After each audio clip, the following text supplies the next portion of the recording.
পরকীয়া একটা social crime এবং আমি এটা সবসময়ই বলি আসলে এটা ঠিক সামাজিক একটা রোগ বলবো বা আমরা এটাকে সামাজিক একটা অপরাধ বলবো না। এটা আসলে আমরা যদি এটার বিস্তারটা দেখি, এটা এমন একটা অপরাধ যে অপরাধটা একটা গোটা জাতিকেও ধ্বংস করে দিতে পারে। কারণ এটার ইফেক্টটা না শুধু একটা মানুষের জীবনে সীমাবদ্ধ থাকে না, এটা আস্তে আস্তে করে ছড়াতে থাকে। কাজেই এটা অবশ্যই খুব ভয়ঙ্কর এবং জঘন্য একটা অপরাধ। এবং এখানেই আমি যে জিনিসটা একটু বলতে চাইবো, দেখুন, যখন দুজন মানুষ পরস্পরকে ভালোবাসেন, এই জিনিসটা আপনাকে বিশ্বাস করতে হবে যে আপনি যখন কাউকে ভালোবাসতে পারছেন তার মানে এটা আপনার অনুভূতি, আপনার সিদ্ধান্ত, আপনার ক্ষমতা যে আপনি আরেকটা মানুষকে আপনার সবচেয়ে পবিত্র এবং সুন্দর বিশুদ্ধতম অনুভূতিটা অফার করছেন। এবং ওই মানুষটা এটা কিভাবে অ্যাকসেপ্ট করবেন এটা তার উপরে নির্ভর করছে। দুজন মানুষ যখন দুজনকে ভালোবাসছেন, স্বাভাবিকভাবেই আপনি ওই মানুষটার জন্য আপনার ভালোবাসা, সময়, এফোর্ট, আপনার সবচেয়ে মূল্যবান জিনিসগুলো আপনি ইনভেস্ট করছেন। তাকে নিয়ে আপনি আপনার আইডেন্টিটি, আপনার ভবিষ্যৎ, আপনার সব কিছু আপনি সাজাচ্ছেন। এবং যখন হঠাৎ করে আপনি আবিষ্কার করেন যে ওই মানুষটা আপনাকে ধোঁকা দিচ্ছে, ওই মানুষটা ধোঁকা দিলেই না আপনার অনুভূতি মিথ্যা হয়ে যায় না, আপনার যে এফোর্টগুলো ওটা মিথ্যা হয়ে যায় না। এবং এটা আসলেই সত্যি কথা, যখন আপনি অসম্ভব ভালোবাসছেন একটা মানুষকে, ওই মানুষটা হঠাৎ করে যেদিন আপনাকে এসে বলবে তোমাকে আমি আর ভালোবাসি না, বা আপনি আবিষ্কার করবেন সে আপনাকে ধোঁকা দিচ্ছে, আপনার পুরো পৃথিবীটা চোখের সামনে মনে হবে যে ভেঙে পড়ছে বা মিথ্যা হয়ে যাচ্ছে।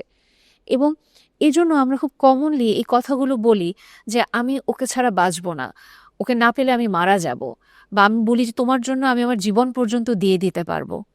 কিন্তু একটা জিনিস আপনি দেখেন যে ডেফিনেটলি এটা সত্যি কথা, বর্তমানে আমরা আসলে এত কেওজের ভিতরে থাকি যে নিজেকে ভালোবাসার চেয়েও সামনের ওই মানুষটাকে ভালোবাসাটা সহজ হয়।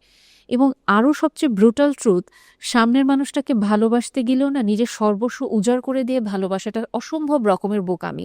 কারণ আপনি যখন কাউকে ভালোবাসেন তার মানে কি, আপনাকে আপনার নিজের ম্যাচিউরিটি যেমন মেনটেন করতে হবে, আপনাকে দায়িত্ব নেওয়া শিখতে হবে, পাশাপাশি ওই মানুষটাকেও আপনি যখন ভালোবাসবেন তার অনুভূতিটার যত্ন নেওয়া, তার খোঁজ রাখা, এই জিনিসটা আপনাকে অফার করতে হবে। কাজেই আপনাকে একটা ব্যালেন্সড কন্ট্রোল ওয়েতে থাকতে হবে। কিন্তু আপনি যখন এভাবে চিন্তা করছেন যে সামনের মানুষটাকে ছাড়া আপনি বাঁচবেন না, থাকতে পারবেন না, তার মানে আপনার নিজের ওই কন্ট্রোলটা আসলে কতটুকু আছে। পার্টনারশিপে যখন আমরা জিনিসটাকে এভাবে দেখি যে দুজন মানুষ পাশাপাশি থাকবে, কেউ কারোর উপর এভাবে আনহেলদি ওয়েতে ডিপেন্ড করবে না যে একজন মানুষ সরে গেলে আরেকজন পড়ে যাবে। যখন আমরা আসলে এই যে আনহেলদি ডিপেন্ডেন্সিটা শো করি, তখন তার মানে কি কিছু ক্ষেত্রে আমারও সমস্যা আছে যে আমি আমার অনুভূতিটা কতটুকু ম্যানেজ করতে পারছি। কারণ এটা তো সত্যি কথা, কেউ আসলে আমাকে আমার মতো করে বুঝে আমার মতো করে ভালোবাসতে পারবে না। কারণ আমি বাদে অন্য একটা মানুষ অবশ্যই আমাকে ডিসঅ্যাপয়েন্ট করবেন। সে এটা আমার মা বাবা হোক, উনি আমার সন্তান হোক, উনি আমার স্বামী বা আমার স্ত্রী হোক, যেই হোক না কেন, আমার আমিকে আসলে আমিই ভালো বুঝতে পারবো। এবং অনেক সময় এই সম্পর্কের টানাপোড়েনে এরকম হবেই যে সামনের মানুষটা আমাকে ডিসঅ্যাপয়েন্ট করবে, সামনের মানুষটা আমাকে আঘাত করবেন, ক্ষতবিক্ষত করবেন। এবং ওই মুহূর্তগুলোতে আমি আসলে আমার নিজেকে কিভাবে আগলে রাখবো, এই জিনিসটা আমাদের সবার আগে শেখা উচিত। আপনি যখন একটা সম্পর্কে জড়াতে যাবেন, আপনি একটা সম্পর্কে যখন শুরু করতে যাবেন, আপনার আসলে নিজেকে প্রশ্ন করে দেখা উচিত যে আমি কি আসলে এই সম্পর্কটাতে যাওয়ার জন্য প্রস্তুত কিনা। আমি জাস্ট ওকে ভালোবাসি, আমি ওকে ছাড়া থাকতে পারছি না, এ কারণে আমার একটা সম্পর্কে যাওয়া উচিত না। আমার আসলে এটা দেখা উচিত আমি আসলে কতটুকু আমার নিজের অনুভূতিকে নিয়ন্ত্রণ করতে পারি, আমি কতটুকু আনহেলদি ওয়েতে চলে যাচ্ছি যখন আসলে আমার সম্পর্কটাতে আমি কষ্ট পাচ্ছি, আঘাত পাচ্ছি। আমাকে অবশ্যই আমার নিজের উপরে আমার অনুভূতি ম্যানেজমেন্টটা শিখতে হবে, আমার নিজের উপরে আমার নিয়ন্ত্রণ রাখা শিখতে হবে। দেন আমি আস্তে আস্তে করে বুঝবো যে আসলে আমি মানুষটাকে আমার ভালোবাসাটা পরিপূর্ণভাবে অফার করতে পারছি। এবং এখানে আরেকটা যে জিনিসটা জরুরি, যে আমি যখন আরেকটা মানুষকে ভালোবাসছি, আমাকে অবশ্যই একটু নিজের ভেতরটাও হাতড়ে দেখা উচিত। আমি কি আমার নিজেকে ভালোবাসতে পারি? আশেপাশের মানুষদের যে কথাগুলো আসবে, আমি যে একটা জার্নি নতুন করে শুরু করতে যাচ্ছি, একটা মানুষকে ভালোবেসে আমার জীবনটাকে তার সাথে জড়াচ্ছি, আমি নতুন একটা ভবিষ্যৎ, আমার একটা আইডেন্টিটি ক্রিয়েট করতে চাচ্ছি, এখানে সবকিছু আমার মন মতো হবে না, আশেপাশ থেকে অনেক কথা আসবে, অনেক কিছু আসবে। আমি কি প্রস্তুত ওই আনস্টেবিলিটিগুলো মেনটেন করার জন্য? এবং এই প্রস্তুত হওয়ার জন্যই আপনাকে আরেকটু যেটা দেখতে হবে, আমি কি আমার নিজেকে ভালোবাসতে জানি? আমি অনেক ক্ষেত্রেই যেই জিনিসটা বর্তমানে দেখি, আমরা আমাদের নিজেদেরকে ভালোবাসতে পারি না। এবং সবাই যখন বলে নিজেকে ভালোবাসো, বিশ্বাস করেন আপনাকে এটা হাতে কলমে শিখতে হবে আপনার নিজেকে কিভাবে ভালোবাসা যায়। চট করে একটা মানুষ নিজেকে ভালোবাসতে পারে না। কাজেই আপনি যতই সেলফ হেল্প বই পড়েন, আপনি যত কিছু শেখেন না কেন, আপনাকে যদি কেউ হাতে ধরে আপনার সাথে কথা না বলে আপনাকে না বোঝায় যে এই জায়গাগুলোতে আপনি এই কাজ করুন এবং এভাবে জিনিসগুলোর নতুন একটা পার্সপেক্টিভ নিয়ে আসুন, নিজেকে ভালোবাসা যায় না। কারণ আমাদের অনেকেরই চাইল্ডহুড ট্রমা থাকে, আমাদের অনেকেরই দেখা যায় কিছু নেগলিজেন্সির শিকার আমরা হয়ে যাই, আমরা অনেকেই টক্সিক প্যারেন্টিং এর শিকার হয়ে যাই, আমরা অ্যাবিউজের শিকার হই। সো এই জিনিসগুলো কাটিয়ে না তখন নিজেকে ভালোবাসা যায় না, বরং তখন না নিজের ভেতরে ভালোবাসার অদ্ভুত রকমের একটা ক্রেভিং থাকে এবং তখনই আমরা ওই যে আনহেলদি ডিপেন্ডেন্সি শো করি যে সামনের মানুষটাকে না পেলে আমি মারা যাব। এই কথাগুলো আসলে এই কারণে বলছি যে কিছুদিন পর পরই আমরা আসলে এরকম খুব হৃদয় বিদারক কিছু ঘটনা পাই যে পরকীয়ার শিকার হচ্ছেন একজন পার্টনার, হয়তো উনি কষ্ট পাচ্ছেন, ওনার পৃথিবী পুরাপুরি ভেঙে পড়ছে, তারপরে উনি সার্ভাইভ করার চেষ্টা করছেন, অথবা কেউ কেউ আমরা আত্মহত্যার পথ বেছে নেই। এবং এই জায়গাটায় আমি আজকে একটু কথা বলবো যে দেখুন, আমরা যখন একটা মানুষকে যাচাই বাছাই করতে যাব, তার জীবন সম্পর্কে কথা বলতে যাব, আমরা যখন থার্ড পার্সন, আমাদের এই পার্টটা থেকে আমি শুরু করব, এরপরে মানুষের ব্যক্তিগত পার্টটাতে যাব। কারণ কি, আমাদের থার্ড পার্সনের কারণেও অনেক সময় যেই মানুষটা আসলে বিট্রিয়ালের শিকার হচ্ছেন তার জীবনটা অসম্ভব রকম আনস্টেবল হয়ে যান। সমাজের মানুষ কি বলবে, ওই লোকলজ্জাটা আমাদেরকে অনেক বেশি চেপে ধরে।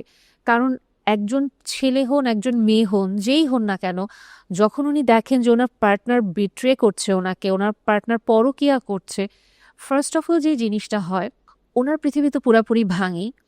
এবং যেই মানুষগুলো এই ক্রাইমগুলো করছে, এবং ক্রাইম করতে তো উনি একা পারে না, ওনার তো আরেকটা মানে পার্টনার লাগে ক্রাইম করার জন্য। সো দুইজন মিলে যে জিনিসটা যখন করা শুরু করে, তারা জাস্ট সিম্পলি মানে যিনি ভিকটিম ওনার নামে বিভিন্ন রকমের কথা ছড়ানো শুরু করে, যাতে সবাইকে এটা প্রমাণ করা যায় ভিকটিম মানুষটা অসম্ভব খারাপ, দ্যাটস ওয়াই আমরা দুইজন আসলে পরকীয়া করতেছি, আমরা খুবই নাইভ এবং আমরা খুবই মাসুম শিশু, আমরা কিছু বুঝি না, আমরা আসলে জাস্ট অনুভূতি চলে আসছে, ভালোবেসে ফেলেছি, এবং যার টর্চারের কারণে আমরা আসলে আসছি। সো জিনিসটা কি করতে হবে, আমাদেরকে একটা প্লট সাজাতে হবে, সবাইকে দেখাতে হবে মানে আমার যে পার্টনার সে অসম্ভব টক্সিক, সে অসম্ভব ডমিনেটিং, সে আসলে আমাকে বুঝতে চায় না, দিনের পর দিন আমাকে অসম্ভব টর্চার করে। দ্যাটস ওয়াই আমি আসলে ঘরের বাইরে এসেছি এবং আমি আমার কষ্টের কথা আমি আরেকজনকে শেয়ার করেছি, তখন ওনারও মনে হয়েছে আসলে এই মানুষটা অনেক কষ্টে আছে, তাই আমার উচিত আমার ভালোবাসা তাকে অফার করা উচিত। সে বিবাহিত হতে পারে, অবিবাহিত হতে পারে, এই জিনিসটা তখন আমরা যে ক্রাইমের পার্টনারটা থাকে তখন তার ওটা আসলে যেটা মাথায় কাজ করে যে আমার ওই মানুষটাকে আমার শোল্ডার দেয়া লাগবে। বাট এইখানেই জিনিসটা, আমরা তখনই যে তৃতীয় পক্ষ যারা, আমরা এটা খুব সুন্দর মুখরোচক গল্প হিসেবে বিশ্বাস করি, আমরা খুব দৃঢ়ভাবে বিশ্বাস করি আসলে ও অনেক টক্সিক। এবং আমরা কিছু কিছু ক্ষেত্রে যেটা করি, আমরা যে ক্রাইম করছে যে পরক্রিয়া করছে, আমরা তাকেও আমরা হচ্ছে গিয়ে ফ্রেন্ডশিপ অফার করি, যার প্রতি অন্যায় করা হচ্ছে তাকেও আমরা ফ্রেন্ডশিপ অফার করি। এবং আমরা সবচেয়ে ওয়ার্স্ট যে পার্টটা করি, যে ভিকটিম, তাকে এসে আমরা অনেক সময় বলি, জানো ও তো এটা বলছে তোমার নামে, জানো ও তো এটা বলেছে। বা যখন ওই মানুষটা ভিকটিম, যে সে যখন একটু সাহস করে আগাতে চায় যে আমি ডিভোর্সের দিকে যাও বা সম্পর্কটা আমরা কন্টিনিউ করব না, আমরা তাকে যে জিনিসটা বলি, দেখো না আরেকটু সহ্য করে, বা আসলেই তুমি এসব অন্যায় করেছো, তুমি আরেকটু ধৈর্য ধরতে পারতা, তুমি কেন ওই কথা বলতে গেলা, তুমি কেন ওই কাজ করতে গেলা, তোমার উচিত ছিল এই জিনিসটা সহ্য করে নেওয়া। আমরা আশেপাশের মানুষরা তো এটা বলি। ইনফ্যাক্ট আমরা যারা ভিকটিমের আত্মীয় স্বজন থাকি, বাবা মা ভাই বোন থাকি, তারা অনেক ক্ষেত্রে সবার আগে এই কষ্টকর কাজগুলো করি।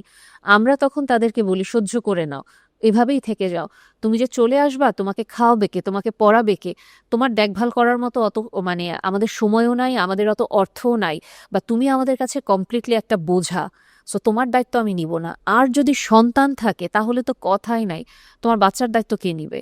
এবং এই বাচ্চার মুখের দিকে তাকায় তুমি সংসার করে যাও, অন্যায় করে যাও। এবং বিলিভ মি, যেই অন্যায়গুলো করে সে দিনের পর দিন তখনই সুযোগটা নিতে থাকে এবং সে একটা পর্যায়ে অসম্ভব সাহসী হয়ে যায় এবং সে এভাবেই জিনিসটা পোট্রে করতে থাকে, তোমার আসলে যাওয়ার কোনো উপায় নাই, তোমাকে আমার ভালো লাগে না, জাস্ট করুণা করে তোমার সাথে আমি থাকতেছি, তুমিও এক রুমে থাকবো তো আমি এক রুমে থাকবো, জাস্ট আমরা দুজন রুমমেট।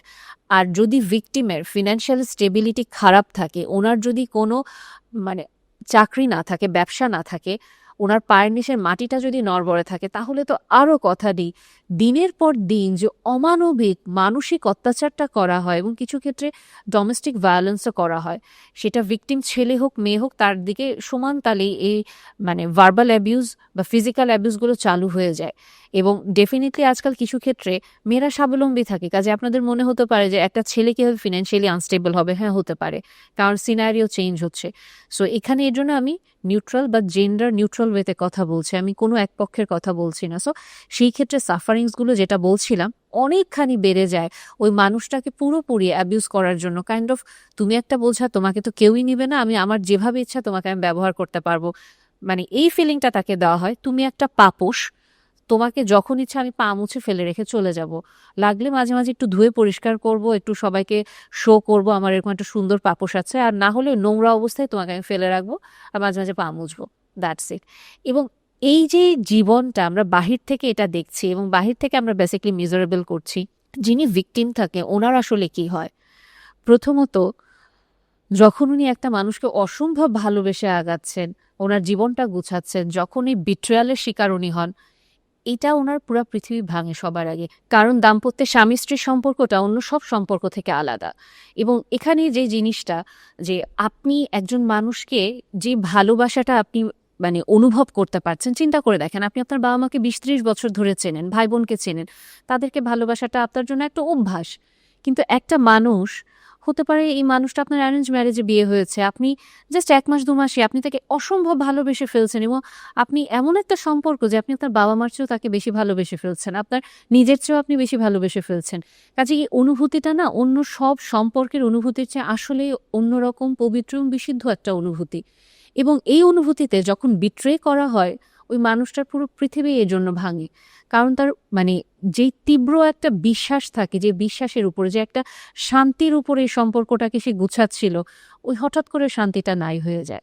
এবং তখন যে জিনিসটা, ওই মানুষটা যতই ইমোশনাল ম্যানেজমেন্ট শিখুক, ওই মানুষটা যতই প্রচণ্ড কন্ট্রোলড একজন পার্সন হোক, ওনার অবশ্যই একটা স্ট্রেস রিয়াকশন আসবে এবং এই স্ট্রেস রিয়াকশনটা অবশ্যই সুস্থ স্বাভাবিক অবস্থায় সে দিতে পারবে না।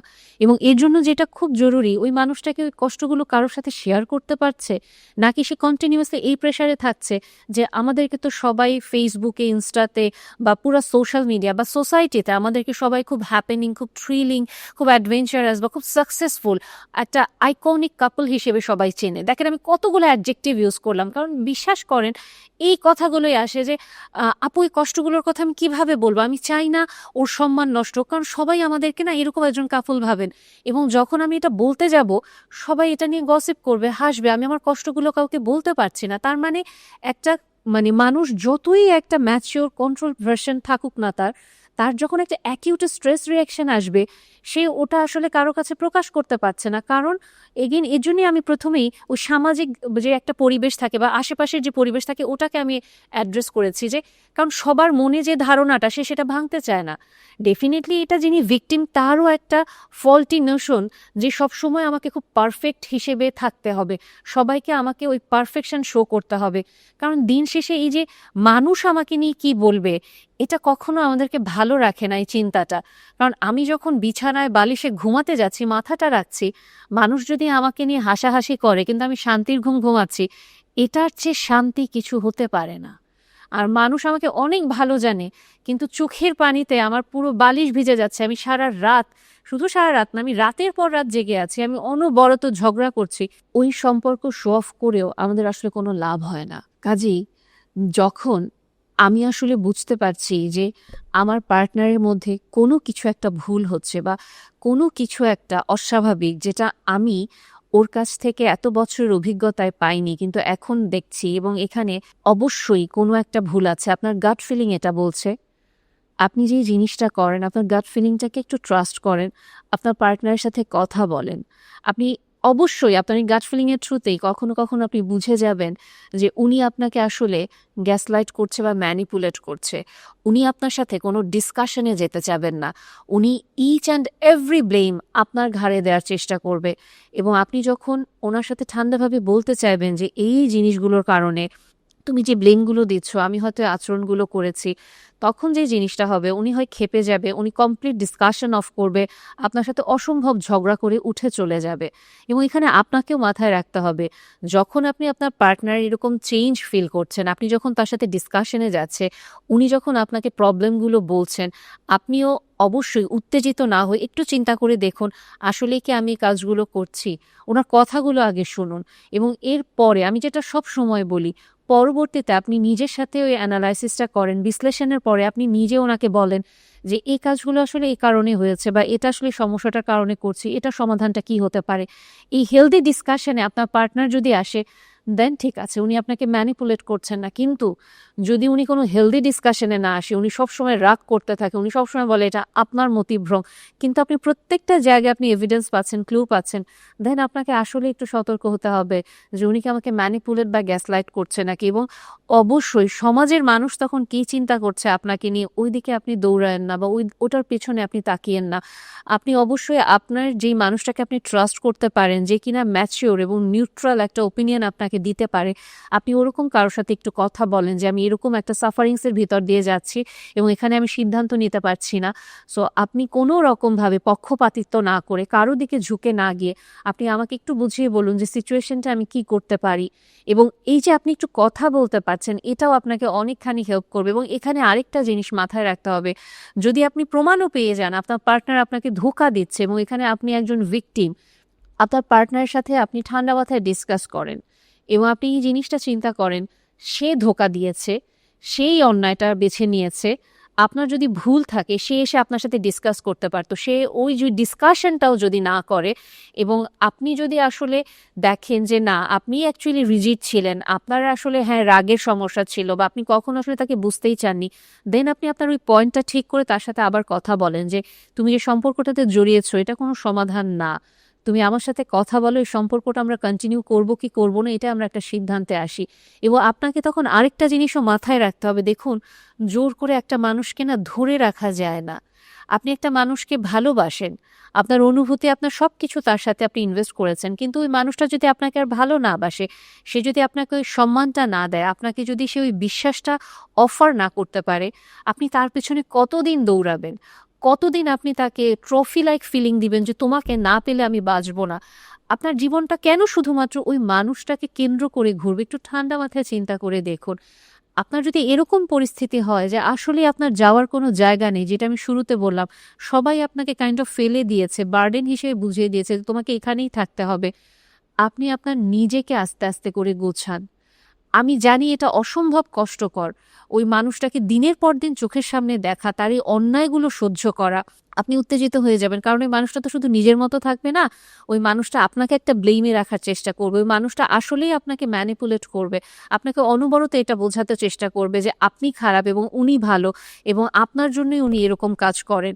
বা উনি যদি আপনার সাথে কোনো কনভারসেশনেও না যান, উনি এমন কিছু আচরণ আপনাকে শো করবেন যেটা আপনার পক্ষে নেওয়া কষ্টকর। কিন্তু আপনি জাস্ট জিনিসটা এটা চিন্তা করেন যে আমার লাইফে এটাই একটা যুদ্ধ যেটা আমার সামনে এসেছে, এটা একটা চ্যালেঞ্জ, এই চ্যালেঞ্জটা আমি কিভাবে পার করব। ওই মানুষটা যদি আমার সেম ভালোবাসা আমাকে অফার করতে না পারে, আমি তাহলে আমার সব ভালোবাসা বা আমার তার সাথে যে অভিজ্ঞতাগুলো ছিল, স্মৃতিগুলো ছিল, এটা মিথ্যা না। আমি যেই মানুষটাকে ভালোবেসেছিলাম, ওই মানুষটা আসলে এখন মৃত। এখন এই রক্ত মাংসের এই সেম চেহারার যে মানুষটা দাঁড়িয়ে আছে, সে পরিপূর্ণভাবে একটা অন্য মানুষ, আমার ভালোবাসার মানুষটা না। কিন্তু আমি যাকে ভালোবেসেছিলাম, যার সাথে আমার স্মৃতিগুলো ছিল, আমি ওই স্মৃতিগুলোকে আমি সম্মান করি, আমার অনুভূতিটাকে আমি সম্মান করি। এবং এখন এটা উপযুক্ত সময় যে আমি ওই মানুষটার কাছ থেকে আস্তে আস্তে করে স্টেপ ব্যাক করব, আমি আমার নিজেকে ফোকাস করব, যদি আমার সন্তান থাকে আমি তাকে ফোকাস করব, কিন্তু আমার লাইফের সেন্ট্রালি, মানে একেবারে কেন্দ্রবিন্দুতে আমি কখনোই আমার সন্তানকে বা অন্য কোনো মানুষকে রাখবো না, কারণ এটা আমি জানি প্রত্যেকটা মানুষ আমাকে ডিসঅ্যাপয়েন্ট করবে লাইফে কোনো না কোনো একটা সময়, ঠিক আমি যেমন অন্য একটা মানুষকে ডিসঅ্যাপয়েন্ট করে ফেলি, এবং এটাই খুব মানে ন্যাচারাল। এখানে বিস্মিত হওয়ার অতিরিক্ত কষ্ট পাওয়ার জন্য চিন্তা করতে হবে আপনাকে যে আসলে কখনো একটা মানুষ তো হুবহু আমাকে আমার মতো ভালোবাসতে পারবে না। আমি দ্বিতীয়বারের মতো এটা বলছি। কাজে আপনাকে যে জিনিসটা মাথায় রাখতে হবে, আপনার সেন্ট্রালে, আপনার কেন্দ্রবিন্দুতে, আপনি যদি ইসলামে বিশ্বাস করেন বা অন্য যে কোনো ধর্মে বিশ্বাস করেন, আপনার সৃষ্টিকর্তা আল্লাহকে ছাড়া আপনি অন্য কাউকে রেখেন না। আপনি যদি ধর্মে বিশ্বাস না করেন, ঠিক আছে, আপনার ওই কেন্দ্রবিন্দুতে আপনি আপনার নিজেকে রাখেন বা আপনি আপনার স্পিরিটকে রাখেন, যেটা আমরা বলি যে স্পিরিচুয়াল একটা কানেকশন তৈরি করা ইউনিভার্সের সাথে। আপনি ওই কেন্দ্রবিন্দুতে আপনার স্পিরিটকে রাখেন, কিন্তু তাও অন্য কোনো একটা মানুষকে রেখেন না। তার মানে এটা না আমরা কি তাহলে কাউকে ভালোবাসতে পারবো না, আমরা কাউকে বিশ্বাস করতে পারবো না? আমরা অবশ্যই ভালোবাসবো, আমরা অবশ্যই বিশ্বাস করবো, আমরা অবশ্যই সংসার তৈরি করব, আমরা অবশ্যই সম্পর্কে জড়াবো। কিন্তু আমি যে জিনিসটা জানি যে অবশ্যই আমি একটা সম্পর্ক লং টার্ম ইফেক্টের জন্যই তৈরি করব, লং টার্ম একটা রেজাল্টের জন্যই তৈরি করব, তার সাথে আমি জীবনটা কাটাবো। তাই বলে এটাও ঠিক যে এই মানুষটা যদি কখনো পথিমধ্যে ছিটকে পড়ে যায়, আমাকে আর আমার মতো করে ওই বিশ্বাস বা ভালোবাসাটা অফার না করে, তাহলে আমার বেঁচে থাকা বা আমার জীবনের সামনে আগানোটা কখনো মিথ্যা হবে না। এই যে একটা জিনিস বা একটা চিন্তা বা একটা পার্সপেক্টিভ আপনি আপনার নিজের সাথে রাখছেন, এটা আপনাকে হেলদি রিলেশনশিপে, যেখানে আপনারা দুজন পাশাপাশি হাঁটবেন, ওটাতে আপনাকে হেল্প করবে। আপনি আনহেলদি ওয়েতে আপনার বার্ডেনটাও তার উপরে চাপিয়ে দিবেন না, বা সে যদি তার বার্ডেন আপনার উপরে চাপিয়ে দিতে চায়, আপনি তখন ওই বোঝাটা নিবেন না। এবং আমি, যিনি এখানে ক্রাইম করছেন, যিনি আসলে ক্রিমিনাল এবং ক্রিমিনালের যে পার্টনার, তাদের জন্য আসলে কিছু বলার নেই, কারণ তাদের ওই বিবেক বা মূল্যবোধ এটা সম্পূর্ণ মৃত। একটা মানুষের গল্পে সে কখনো ভিলেন হতে পারে না। কাজে সে সব রকমের যুক্তি ব্যবহার করে, সে যে একটা মানে ক্রাইম করছে, এটাকে সে কিভাবে যুক্তি দিয়ে কাইন্ড অফ মানে প্রতিষ্ঠিত করতে পারে সমাজে, বা নিজের কাছে, নিজের বিবেকের কাছে সেটা দেখাতে পারে না। আমি আসলে খুন করেছি, আমার তো যুক্তি ছিল খুন করার, কাইন্ড অফ আমি রেপ করেছি, আমার তো যুক্তি ছিল, আমি তো খারাপ মানুষ না। কাজে আপনি ওই মানুষটাকে যখন বোঝানোর চেষ্টা করবেন, আপনি যদি তার পার্টনার হন, এখানে আপনি ভিকটিম হন, আপনি তাকে যতই বোঝাতে চান, সে না আসলে বুঝবে না। সে বরং আপনাকে হার্ট করবে, সে আপনাকে মানে বডি শেম করতে পারে, সে আপনাকে আপনার বিহেভিয়ারাল ইস্যু দিয়ে শেম করতে পারে, সে আপনার দুর্বলতা জানে, ওই দুর্বলতার পয়েন্ট তুলে আপনাকে সে হিউমিলিয়েট করবে। তার কাছে এটাই মনে হবে ও তো সবসময় টেপ রেকর্ডারের মতো, ভাঙা টেপ রেকর্ডারের মতো এইসব কথাই বলে। কাজে আমি যেটা একটু বলেছিলাম মাঝখানে, যে আপনাদের মিউচুয়াল যদি কোনো ম্যাচিওর এবং মানে যিনি কিনা হচ্ছে নিউট্রাল ওপিনিয়ন দিতে পারবেন, ওরকম যদি কেউ থাকে, কেউ যদি থাকে যার কথা উনি শুনবেন, আপনি তার সাথে যোগাযোগ করেন। আপনি তাকে বলেন যে আমাদের পার্সপেক্টিভগুলো একটু বুঝিয়ে বলেন, এবং আমার যে ভুলগুলো আছে আমি ওগুলো নিয়ে কথা বলবো, কাজ করব। ওই সম্পর্কটাকে আসলে কিভাবে মেনটেন করতে চাই এটা জানা প্রয়োজন, বা একটা মধ্যস্থতায় আসা খুব প্রয়োজন। একটা মানুষ যখন অন্যায় করেন, তার রুহ বা তার যে মানে মূল্যবোধটা, এটা না মরে যায়, তার কানে তালা পড়ে, তার অন্তরে তালা পড়ে, সে আসলে অন্ধ হয়ে যায়, এবং সে তখন নতুন একটা অ্যাডভেঞ্চারাস অনুভূতিতে থাকে। এবং যে পার্টনার ক্রাইমের জন্য, তাকেও অনেক সময় সে মিথ্যা বলে কাইন্ড অফ মোহাবিষ্ট করে রাখে, এবং ডেফিনেটলি যে মানে পার্টনার এখানে ক্রাইমের জন্য, সেও যুক্তি দিবে যে আমি তো জানতাম না। বাট এখানে যে পয়েন্টটা, আপনি একটা মানুষকে ভালোবাসেন, আপনি ওই মানুষটাকে চেনেনই না, তাইলে আপনি তার সম্পর্কে পুরাপুরি জানেনই না, এটা কত বড় একটা ধোঁকা। সে বিবাহিত, সেটা আপনার কাছে লুকাচ্ছে, অথবা সে বলছে তার স্ত্রী বা তার স্বামী এত খারাপ, তাই সে আপনার সাথে একটা সম্পর্কে আছে, এবং সে যে আপনাকে মিথ্যা বলে সম্পর্কটাতে যাচ্ছে, তার মানে আপনি বুঝতে পারছেন আপনি আসলে যাকে ভালোবাসছেন সেই মানুষটা তো আসলে সে না। কাজেই আপনি যাকে ভালোবাসেন, আপনি তাকে পরিপূর্ণভাবে চেনেনই না, কিন্তু আপনি দাবি করছেন আপনি তাকে ভালোবাসেন, তাকে আপনার প্রয়োজনই। এবং আপনি যে মানে এখানে ভিকটিম, সে যখন আপনার সাথে কথা বলার চেষ্টা করছে, সে যখন আপনাকে বলছে যে দয়া করে এই সম্পর্কটাতে আপনি থেকেন না, আমার স্বামী বা আমার স্ত্রীকে আমি মানে অসম্ভব ভালোবাসি, আপনি তাকে ছেড়ে দিন, আপনি বলছেন আপনার স্ত্রী বা স্বামীকে আপনি ধরে রাখতে পারেননি, তো আমার কি দোষ, আমি কি করব? এবং এই জিনিসটাই দেখায় যে আপনিও আসলে এখানে একজন ক্রিমিনাল, এবং সমাজে হয়তো আপনাকে ওভাবে লিগ্যালি কোনো পানিশমেন্ট দেওয়া হবে বা হবে না। আসলে অনেক ক্ষেত্রে মানুষ এটা নিয়ে অত কাদা ছোড়াছুড়িও করে না, মানুষ আসলে চুপচাপ মান সম্মানের ভয়ে চেপে যায়, কিন্তু ডিপ ডাউন ইনসাইড আপনি এখানে একজন ক্রিমিনাল। এবং আপনি যতই যুক্তি দেন না কেন, আমি এখানে নাইফ, আমি এখানে কিছু বুঝি নাই। আপনার উচিত আপনি যেই মুহূর্তে এটা জানবেন যাকে আপনি ভালোবাসেন সে আপনার সাথে এরকম মিথ্যা বলেছে, প্রতারণা করেছে বা তার ওয়াইফ বা তার হাজব্যান্ড আপনাকে রিচ আউট করছে, আপনি যদি ক্রিমিনাল না হয়ে থাকেন আপনার যত কষ্টই হোক আপনি এখান থেকে সরে আসবেন। কারণ এই জিনিসটা খুব জরুরি। আমরা কষ্ট পেতে ভয় পাই আমাদের জীবনে, কিন্তু এই জীবনে আমাদেরকে বিভিন্ন উপায়ে আসলে কষ্টের সম্মুখীন হতেই হবে, চ্যালেঞ্জের সম্মুখীন হতেই হবে। সো আমরা যতই বলি যে না, ও না থাকলে আমি কষ্ট পাবো, আপনি এখানে ওই ক্রিমিনালের পার্টনার হন বা আপনি এখানে ভিকটিম হন, যেই হন না কেন, আমি আস্তে আস্তে করে এই পয়েন্টটাতেই হাইলাইট করতে চাইবো যে দেখুন, এই পৃথিবীতে আমাদেরকে কষ্ট পেতেই হবে। আমরা না কষ্টমুক্ত বা দুঃখমুক্ত কোনো জীবন আমরা পাবো না, চ্যালেঞ্জ মুক্ত কোনো জীবন আমাদের নাই। আমাদের লাইফে নতুন নতুন চ্যালেঞ্জ আসবে, নতুন নতুন কষ্ট আসবে। আমাদের মাইন্ড সেট আপটা এরকম হওয়া উচিত যে আমি কিভাবে এটাকে ওভারকাম করব। সেটা আপনার সবচেয়ে ভালোবাসার মানুষটা দিলেও আপনাকে এই জিনিসটাই চিন্তা করতে হবে যে ও আমাকে ধোঁকা দিল, আমি মরে যাব না। কারণ আমার জীবনটা মূল্যবান। আমার জীবন শুধুমাত্র একটা মানুষকে ভালোবাসার জন্য তৈরি করা হয়নি। আমার জীবনে অবশ্যই এখানে আরো অনেকগুলো দায়িত্ব আছে, অনেকগুলো পার্সপেক্টিভ আছে, এবং এখানে সবচেয়ে যেটা জরুরি, একটা সম্পর্ক না শুধু ভালোবাসা দিয়ে, শুধু দায়িত্ব দিয়েও অনেক সময় কন্টিনিউ করা যায় না। কেন? কারণ এখানে একটু আমি রিলিজিয়ান নিয়ে আসবো। কাজে আমাদেরকে এখানে কেন ধর্মটা নিয়ে আসবো? কারণ এই জিনিসটা এ কারণে প্রয়োজন যে আমাদের যদি কোনো মূল্যবোধ না থাকে বা কোনো মোরাল কম্পাস না থাকে, আমরা না কখনো নিজেদের ওই দায়বদ্ধতার জায়গাটা দেখবো না, দায়িত্বের জায়গাটা দেখবো না। সো আপনি একটা রিলেশনে আছেন, সেটা আপনার হাজব্যান্ডের সাথে, ওয়াইফের সাথে, আপনি একজন একই সাথে আপনি একজন মা বা বাবা। কাজেই যদি আপনি দেখেন আপনার পার্টনার পরকীয়া করছেন, আপনাকে ওই ভালোবাসা বা দায়িত্বের জায়গাটা বাদেও আপনি এভাবে চিন্তা করে দেখেন যে এই সম্পর্কটাকে আসলে আমাকে কন্টিনিউ করতে হবে, আমার কি আর কোনো উপায় নাই? যদি আপনার আর কোনো উপায় না থাকে, দেন আপনি আসলে আপনার স্রষ্টার দিকে ঘুরে যান এবং আপনি জাস্ট তার সাথে কানেকশনটা ডেভেলপ করেন এবং আপনি তার জন্যই কিছু দায়িত্ব পালন করেন। তখন তার মানে it's a kind of religious activity. আমরা ইসলামী মুসলিমরা বিশ্বাস করি এটা একটা ইবাদত। যখন আপনি আল্লাহর জন্য কাজগুলো করছেন, তখন না আপনার জন্য জিনিসটা অনেক বেশি সুদিং হবে। কারণ আপনি জানেন যে আমার পার্টনার আমাকে ধোঁকা দিয়েছে, উনি অনবরত আমার সাথে অন্যায় করছে, কিন্তু যিনি আমার স্রষ্টা, যিনি আমাকে এটা বলেছেন যে এই জীবনই শেষ না, পরকালেও আমি আসলে জাস্টিস পাবো এবং পরকালটাই আমার আসল জীবন, তখন আপনাকে ওটা বেঁচে থাকার জন্য অনেকখানি হেল্প করবে। এবং সেম ওয়েতে আপনি জিনিসটা যদি দেখেন যে আপনি আসলে একটা খারাপ সম্পর্কের দিকে যাচ্ছেন, পরকীয়ার দিকে যাচ্ছেন, আপনার উচিত আপনার স্রষ্টার কথা চিন্তা করা। যদিও এখানে আপনার আসলে অনেক সময় আমরা স্রষ্টাকেই মানে কাইন্ড অফ ওয়েপনাইজ করে পরকীয়াকে মানে চলে যাই। কাজেই যিনি আসলে পরকীয়া করে উনি কমপ্লিটলি ওনার মূল্যবোধ, বিবেক, ধর্ম, চোখ, কান সবকিছু বেচে দিয়ে উনি পরকীয়াটা করে এবং এর জন্যই এটা একটা ক্রাইম, যেখানে ওই মানুষটার কোনো কনসিয়েন্স কাজ করে না।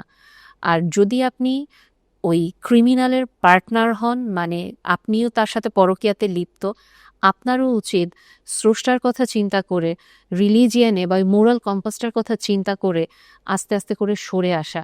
তখন কষ্টটা না সহ্য করাটাও অনেক সম্মানের হয় এবং ওয়ার্দি হয়, মিনিংফুল একটা জার্নি হয়।